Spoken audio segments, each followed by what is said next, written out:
Hello everybody and welcome back to another video. Today I'm back with Mapman and I'm watching why are British place names so hard to pronounce. I've never had to pronounce many British place names.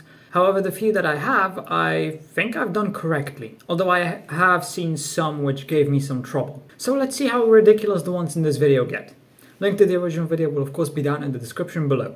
British place names can be tricky to pronounce. Take this place. Grimsby. But what if we told you it was pronounced Grimis? No.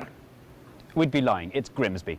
But other places Grimsby can be genuinely fiddly for foreigners. And tourists who get it wrong risk being imprisoned or killed. Can be genuinely fiddly for foreigners. And tourists who get it Loughborough. wrong risk Jeez. being Ashby Dillas. I'm not even gonna. imprisoned or killed. Oh god. In today's programme, we're going to ask why British place names are so hard to pronounce. Is there an and coming? No, I'm done. Welcome to Mapmen. We're the men. And here's the map. Map men, map men, map men. There are difficult to pronounce place names all over the world. California has Zizix, Slovenia has Ptuj, Greenland has... Kekertarsuit shot. Even Welsh natives struggle with this one. And tonight The we can first expect two to were see pretty heavy easy, but showers that one spreading in from the Greenland. west into Wales. But deliberately hard. We're spreading from the west into... That's real. That is real. That's a place name. I can't even begin to comprehend how you would pronounce this without taking breaks in between. Like in my head I can do it, but I don't think I could say it. Lanfair Pulgwingil Gogri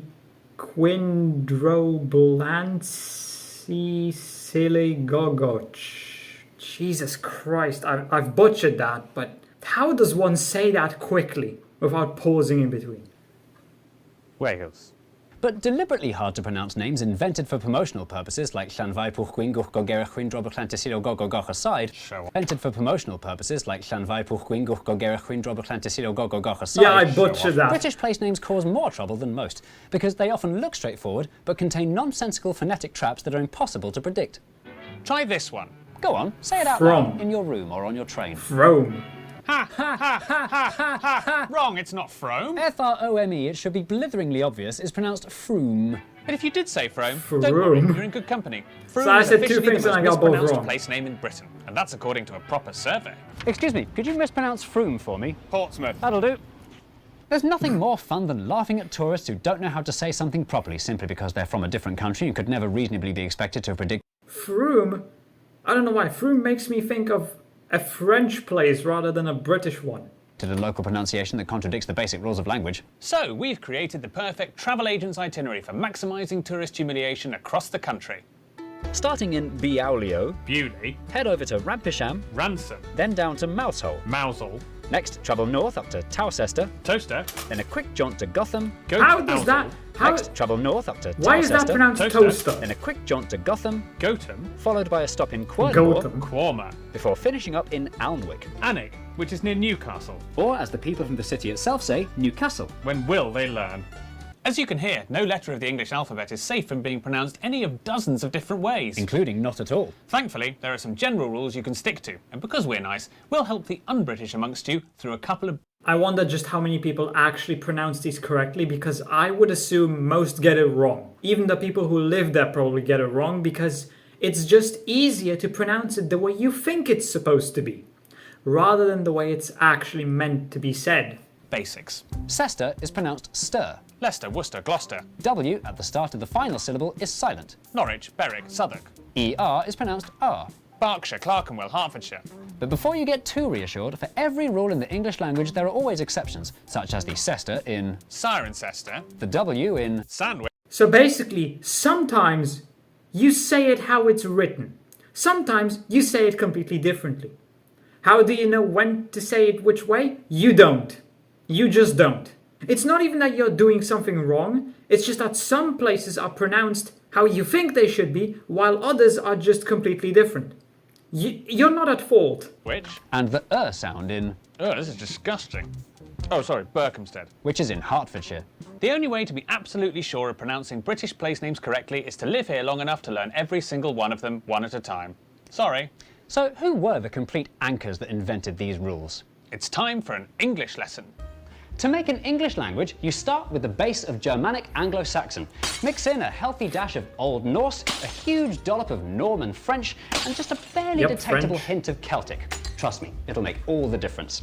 Celtic, Stir it up that for was hundreds of Celtic. years until the vowels really start Another to thing shift. I was pronouncing wrong all then- this time.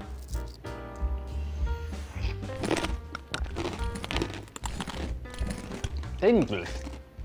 Excitingly, by looking at a map of Britain today, we can clearly see which invaders That's a influenced perfect our language representation where, of this by plotting entire the video so origins of far. British place names.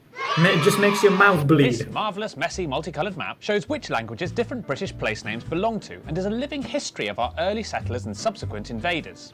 The oldest place names here are of Celtic origin. This is Oh yeah, of course, there's also the different accents.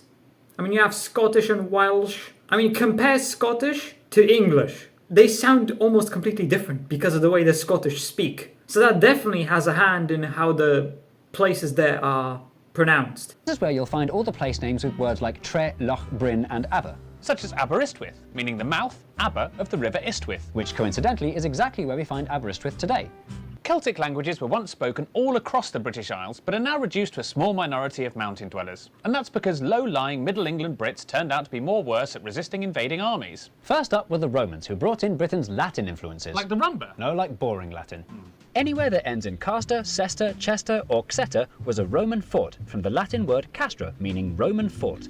But the Romans didn't stay long, so although their naming system was long-lasting, the actual names they used weren't, which is perhaps unsurprising when we learn they used names like Castra Exploratorum and Belgic Oppidum. Which God. was sensibly renamed Braintree. Next, in light pink, we have the biggest group, Germanic Anglo-Saxon. Any place containing the words Ham, Hurst, Lee, Bury, Ford, Port, Mere, Stead, Tunstall, Wick, Witch or Mere are of good old Anglo-Saxon origin and massively dominate southern England. Like Buckingham. Or a low-lying area of land belonging to an Anglo-Saxon called Bucca. Perhaps the most upheavaling thing to happen to Britain's place names was the Vikings, who swept in from Scandinavia in the 9th century, committing brutal crimes including rape, pillage and the renaming of small to medium-sized settlements. You can tell a place was named by the Vikings if it ends in Thwaite, Thorpe, Kirk or B. Such as our old friend Grimsby, named after an important Viking called Grim, Oh. famed for his infectious positive energy. Grimsby literally means Grim's village. Really? We're all familiar with these common So- settlement suffixes, but so what's what, so striking B is just how means clearly his this village? map of Viking place names reflects That's the how extent of the that's Viking how I invasions. understand that. You can practically see the exact location of the Danelaw dividing Viking and Anglo-Saxon England without needing to draw it on Yeah, with it's thick red basically a pen. line. Following all these invasions, Britain was littered with place names that originated in different languages and accents. But the What is the purple one? Like on the border of the Scottish and the English? final thing that would make its place names truly unpronounceable was time. Over hundreds of years, locals who were too busy to pronounce all the syllables in Cester reduced it to stir to save time. But they couldn't read or write, so the spelling stayed the same. And while the English language has continued to gradually evolve, our place names haven't, resulting in a language landscape littered with phonetic booby traps. But what about Froome? Which linguistic group is responsible for Britain's so-called hardest place name? Unusually for a place name in England, Froome is from a surviving Celtic word, frama, which means fair, fine or brisk, probably describing the flow of its lovely surviving Celtic word, frama, which means Well, Frama actually makes sense here because you pronounce it how you think it should be. The way it's written shows me it should be Frama, unlike Frome, which looks like it should be from Place name. or from. Unusually for I a don't place know. name in England, Froome is from a surviving Celtic word, frama, which means fair, fine or brisk, probably describing the flow of its lovely river. It's not really surprising that the Lovely. oldest language in these islands is the one that's drifted the furthest from pronounceability. So don't forget to join us for the next episode of Map Men. Is that the end of your sentence? Yeah, I'm done. Yeah, so British place names are worse than I believe them to be. Have I been saying every single British city wrong this entire time? I'm starting to question if I've ever said any single one of them correctly. Although saying that, I've been saying them the same way I've seen other people say them. So, on one hand, I'm wrong, but on the other hand, everyone else is wrong too. So, at that point, I'm kind of right, aren't I? Because if everyone does it wrong, it kind of is like it's correct. Because the way I say it, people will understand what I'm talking about, even though I'm saying it wrong. Yeah, that one incredibly long name, I just completely butchered it. I did not get it correct in the slightest, and I don't know how many people possibly could. Unless you've lived there for a long time, or you've practiced how to pronounce that one stupid word. I feel like I can somewhat understand the people who try to pronounce Polish names even though they've never spoken Polish before. The way some of these words are pronounced just makes no sense to me, in the slightest. Similar to how people who only speak English can't pronounce Grzegorz Brzęczyszkiewicz. So yes, saying British place names is very difficult and most people probably do it wrong. However, they will still understand exactly what you're talking about, so it doesn't matter if you're wrong, they will still understand. So anyway, I hope you enjoyed the video. If you did, consider leaving a like, subscribing. If you're interested, why not watch this video right here? And with that, I hope I'll see you in the next video.